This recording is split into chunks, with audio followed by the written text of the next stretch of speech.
मैं आपको पहला यूहन्ना उसका 3 अध्याय, ये एक प्रकटीकरण था जो मुझे आया।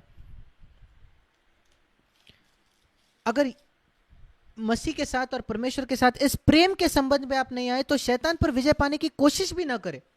यह कोई टेक्निक नहीं है, यह तरीका नहीं है। पहली आज्ञा यही है कि अपने संपूर्ण मन, हृदय और मन के साथ परमेश्वर से प्रेम रख। आपका पूरा हृदय परमेश्वर के लिए एक तीव्र प्रेम से भरा हुआ होना चाहिए। और उसी सिक्के की दूसरी बाजू यही है कि अपने पड़ोसी से भी प्रेम रखना। इसका मतलब इस संसार में ऐसा कोई भी व्यक्ति नहीं होना चाहिए जिसको हमने क्षमा नहीं किया है या जिससे हम घृणा करते हैं। अगर एक भी मनुष्य है जिससे आप घृणा करते हैं तो यह कल्पना भी ना करें कि आप शैतान पर विजय पा सकोगे, भूल जाइए। अगर आप आपके सास से घृणा करते हो, शायद वो कितनी भी बुरी क्यों ना हो, अगर वो शैतान जैसे भी क्यों ना हो, अगर आप उससे घृणा रखते हो तो आप कभी भी शैतान पर विजय नहीं पा सकते। शायद आपकी सास शैतान के नीचे है, शैतान के सामर्थ्य पर, आप भी उसके सामर्थ्य के नीचे आ रहे हो। और शैतान एक ही पत्थर से 2 पक्षियों को मारता है। उसने उस व्यक्ति को आपके खिलाफ बुराई करने में उकसाया, एक पत्थर, वो आप पर तो पत्थर नहीं फेंकता, आप उसको प्रत्युत्तर देते हो कि मैं उसको क्षमा नहीं करूंगा। और शैतान ने 2 पक्षियों को मार दिया एक ही पत्थर से। शैतान को आपको उल्लू ना बनाने दे, क्षमा करे। देखिए पहले यूहन्ना में क्या लिखा है, उसका 4 अध्याय, पहला यूहन्ना 4 अध्याय। अद्भुत ऐसा वचन है। 4 अध्याय उसका 17 वचन, उसका आखिरी भाग। जैसा यीशु मसीह था, क्योंकि जैसा वो है इस संसार में वैसा ही हम भी है। मुझे याद है जब मैंने पहले बार इस पर प्रकाशन पाया, ज्योति पाई, क्या प्रभु ये सचमुच सत्य है? मैंने उस पर मनन किया। इन वचनों को ऐसे ही जल्दी जल्दी पढ़कर आगे ना जाए, उस पर मनन कीजिए। जैसे यीशु मसीह था इस संसार में वैसा ही मैं हूं इस संसार में। और मैं अपने आप से कहता हूं, जैसे यीशु था क्या मैं वैसा हूं इस संसार में?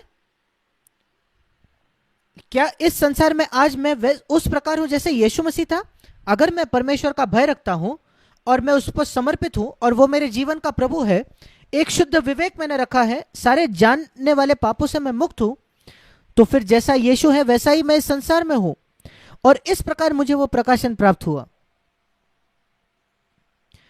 क्या यीशु मसीह शैतान से डरता था या शैतान यीशु मसीह से डरता था? आप उस उत्तर को जानते हो। शैतान यीशु मसीह से डरता था। यीशु मसीह जहां कहीं जाता था और सारे दुष्ट आत्माएं चिल्लाती थी, वो यहां भी आ गया, वो यहां भी आ गया। और जो प्रभु ने मुझसे कहा, तुम्हारे शुरुआती दिनों में जिस प्रकार तुम शैतान से डरते थे, आज से शैतान तुमसे डरेगा। क्योंकि जैसा यीशु मसीह है वैसे ही तुम हो इस संसार में। और आप शायद कहोगे ये संभव नहीं है।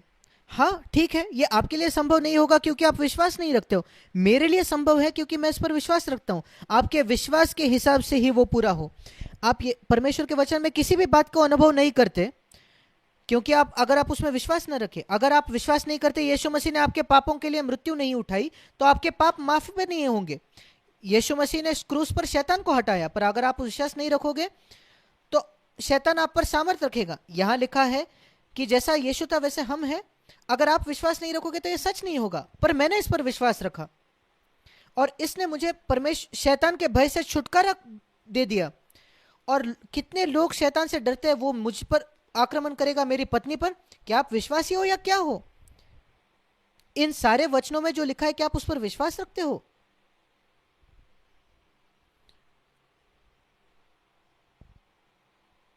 जो सामर्थ परमेश्वर ने हमें दी है, आइए हम उसमें खड़े हो जाए।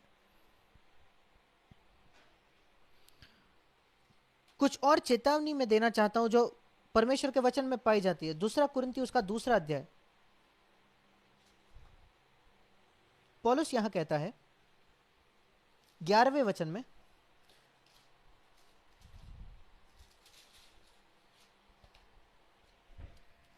दूसरा कुरिन्थी 2:11 कि शैतान का हम पर दाव न चले क्योंकि हम उसकी युक्तियों से अनजान नहीं है। शैतान कैसे हमारा फायदा उठाता है, ये वो मसीहों के विषय में कह रहा है। दूसरा कुरिन्थी 2:11, जब वो कहता है हम, तब पौलुस अपने आप को भी इसमें शामिल करता है और सारे मसीहों को, आपको और मुझे। देखिए 10वें वचन में, मैं उसको क्षमा करता हूं जिसने कुछ गलत किया है। क्यों मैं उसको क्षमा करता हूं जिसने कुछ गलत किया है? ताकि शैतान हमारा फायदा ना उठा सके, मेरा फायदा ना उठा सके। ये कितना स्पष्ट है। शैतान हमारा फायदा, किसी भी मसीह के ऊपर फायदा उठा सकता है। पौलुस का भी वो फायदा उठाएगा अगर पौलुस किसी को क्षमा नहीं करेगा तो आइए हम एक रुक जाए और रुककर अपने आप से पूछे, आगे जाने से पहले, क्या आप किसी भी व्यक्ति के विषय में सोच सकते हो जिसको आपने क्षमा नहीं की है? और मैं कहूंगा कि आपको ज्यादा देर सोचना नहीं पड़ेगा, वो तुरंत आपके मन में आएगा, शायद ये व्यक्ति, वो व्यक्ति, वो व्यक्ति। और मैं चाहता हूं कि आप कुछ अभी करें। आप उसकी याददाश्त को मिटा नहीं सकोगे कि वो व्यक्ति ने आपको क्या किया, आपके परिवार के खिलाफ क्या किया। वो याददाश्त कभी नहीं मिटेगी, क्योंकि हमारे याददाश्त पर नियंत्रण नहीं, पर आपके इच्छा पर आपको सामर्थ्य है। और आज आप परमेश्वर से कहें, प्रभु उस व्यक्ति जिसको मैंने आज तक क्षमा नहीं किया, मैं उसको अभी क्षमा करता हूं। और वो दूसरा व्यक्ति जिसने मुझे क्षमा नहीं किया, मैं उसको अभी क्षमा करता हूं। और वो दूसरा व्यक्ति जिसने मुझे हानि पहुंचाई, अगर 10 नाम है तो 10 लोगों के नाम लीजिए और प्रभु के उपस्थिति में उनको क्षमा कीजिए, और वो हो जाएगा। उन्होंने जो आपके खिलाफ किया, शायद अगले 50 साल आपको वो याद आए। तो क्या मुझे भी याद आती है वो चीजें जो लोगों ने मेरे खिलाफ की? क्या यीशु मसीह नहीं जानता उन लोगों को जिन्होंने उसको क्रूस पर चढ़ाया? हाँ, पर यीशु ने उनको क्षमा किया। और मैं इतनी बातों को शायद याद रख पाऊंगा, पर मैंने उनमें से हर एक व्यक्ति को क्षमा किया है। और शैतान फिर मेरा फायदा नहीं उठा सकता। और यहां लिखा है शैतान फायदा उठा सकता है, और यही उसकी युक्ति है। एक क्षमा रहित आत्मा, ये इतना जरूरी है कि मैंने इस पर हर समय जोर दिया है। सबको क्षमा करे, सबको क्षमा करे, सबको क्षमा करे, ये बहुत जरूरी है।